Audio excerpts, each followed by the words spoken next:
Friends, how are you doing all? Hope you all are doing great and you all are practicing your English every day.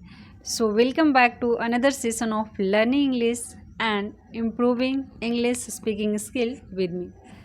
So first of all मैं बताना चाहती हूँ कि मैं Mac क्यों use कर रही हूँ, क्योंकि बहुत बैकग्राउंड नॉइस है मेरे साइड में। क्योंकि आप सभी को पता है नवरात्रा चल रहा है और मेरे घर के पास में मंदिर है जहाँ पूरा दिन म्यूजिक चलता रहता है ना।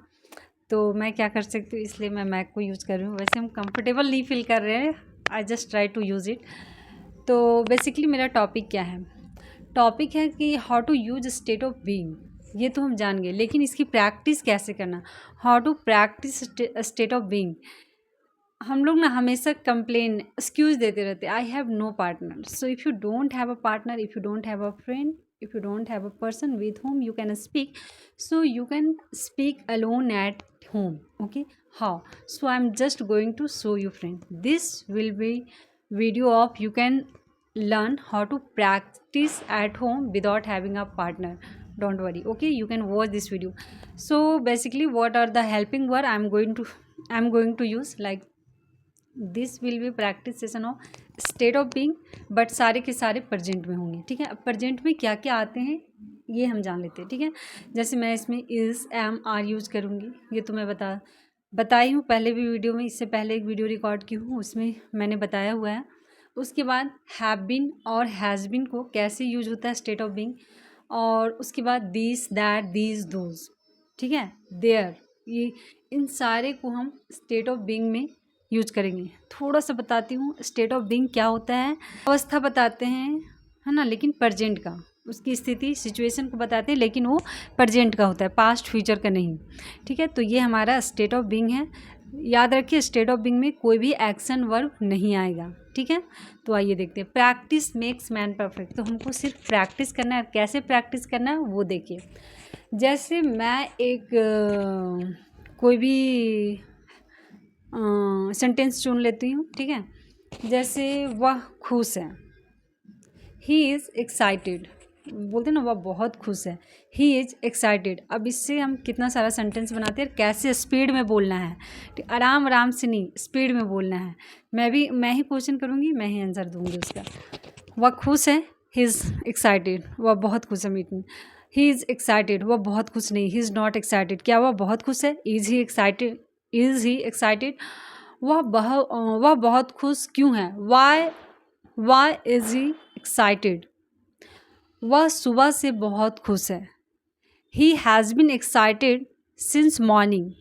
वह 2 दिनों से बहुत खुश है, he has been excited for 2 days। ठीक है, जैसे रोहन मोटा है, रोहन इज़ फैट, रोहन मोटा नहीं, रोहन इज़ नॉट फैट। क्या रोहन मोटा है, इज़ रोहन फैट।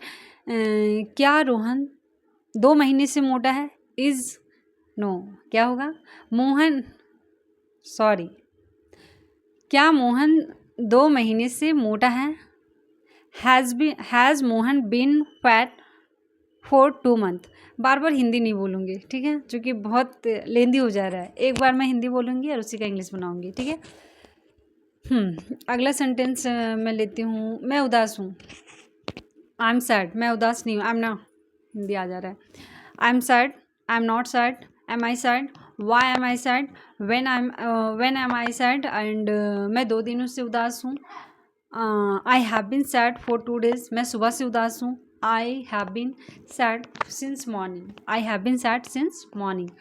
अगला सेंटेंस अगर लेते हैं, इसमें एक चीज़ और आपको बताना चाहूँगी। कुछ जो ऐसे वर्ब हैं, है ना, वर्ब के थर्ड फॉर्म होते हैं, लेकिन वो इसमें एडजेक्टिव का रोल प्ले करते हैं। थर्ड फॉर्म यानी वर्ब में ईडी लगा रहेगा। मैं बोर्ड पे तो लिखी हूँ, लेकिन आप लोग को यहाँ से नहीं दिख पाएगा। जैसे ना, जैसे बोलते हैं कि अगर ये पेन ले लेते हैं, है ना, ये पेन टूटा हुआ है, तो आप क्या बोलोगे, दिस पेन इज़ ब्रेक, नहीं, क्या बोलोगे, दिस पेन इज़ ब्रोकन। आप सोचोगे थर्ड फॉर्म क्यों लगा रहे हैं, थर्ड फॉर्म नहीं है फ्रेंड्स, ये हमारा एडजेक्टिव है। ठीक है, क्या है, ब्रोकन एज ए एडजेक्टिव यहाँ यूज हुआ है। जैसे यह पेन टूटा हुआ है, दिस पेन इज़ ब्रोकन। यह पेन टूटा हुआ नहीं है, this pen is not broken. क्या यह पेन टूटा हुआ है, is this pen is broken. यह पेन 2 दिनों से टूटा हुआ है। This pen has been broken for 2 days। ठीक है, और अगर लेती हूँ मेरा कपड़ा जला हुआ है।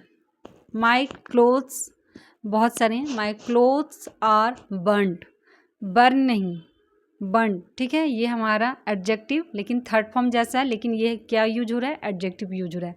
मेरा कपड़ा जला हुआ है। माई क्लोथ्स आर बर्नड, मेरा कपड़ा जला हुआ नहीं है। मेरा my clothes are not burned.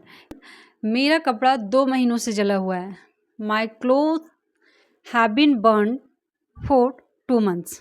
ठीक है, जैसे बोलते हैं ना, घर में चीनी नहीं है, घर में आटा नहीं है, मोबाइल में गाने नहीं है, इस तरह को जो सेंटेंस होता है उसे हम बोलते कैसे, शुरुआत कैसे होता है, तो देयर से होता है। जैसे बोलते हैं घर में चीनी नहीं है, there is no sugar in the house.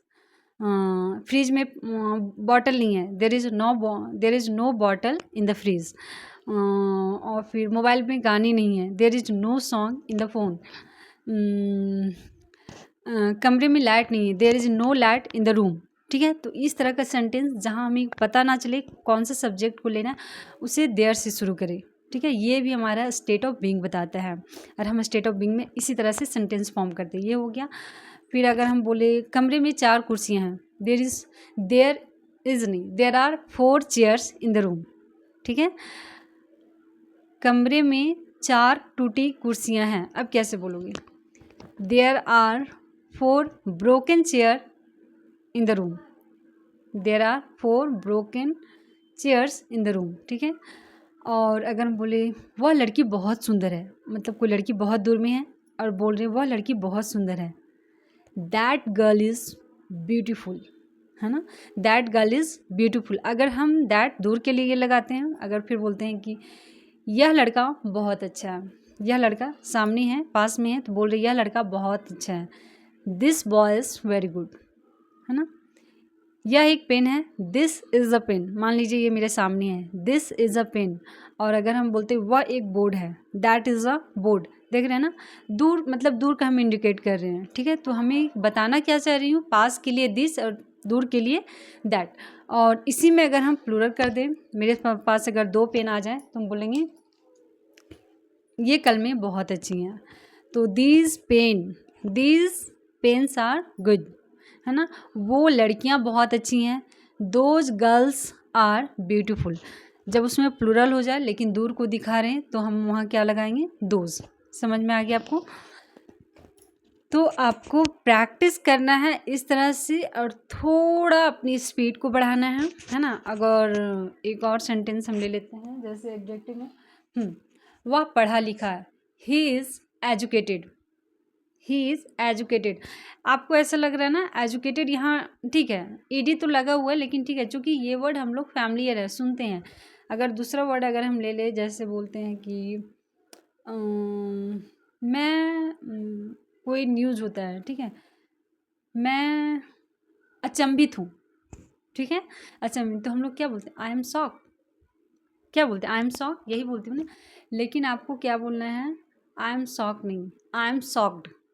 ठीक है, एडजेक्टिव की तरह यूज हो रहा है, लगेगा कि ये वर्ब का थर्ड फॉर्म है, लेकिन ये सारे एडजेक्टिव हैं, बहुत सारे एडजेक्टिव हैं जो आपको लर्न करना पड़ेगा, और वो सब स्टेट ऑफ बीइंग में यूज होता है। जैसे मैं शॉक्ड हूँ, मैं अचंभित हूँ, आई एम शॉक्ड।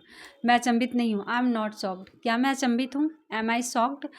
मैं अचंभित क्यों हूँ, वाई एम आई शॉक्ड। मैं 2 दिनों से अचंभित हूँ, I have been shocked for 2 days। मैं सुबह से अचंभित हूँ, ऐसे भी बोल सकते हैं, I have been shocked since morning.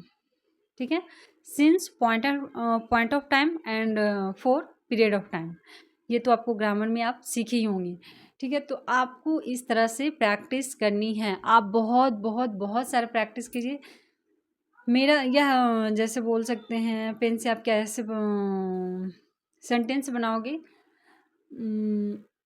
यह पेन काला है, ठीक है, दिस पेन इज़ ब्लैक।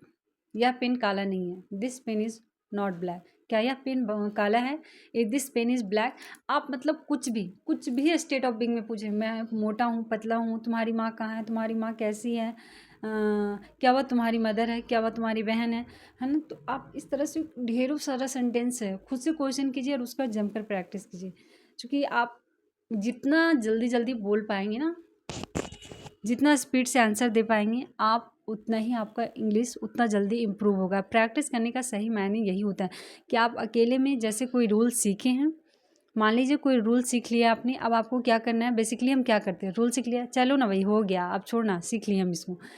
होता क्या है, 10 दिन बाद, 15 दिन के बाद भूल जाते हैं, चूँकि हमारा माइंड बहुत चीज़ सीख रहा है ना, बहुत चीज़ों को हम देख रहे हैं, कर रहे हैं, तो वो चीज़ फिर रिकॉर्ड होने लगता है।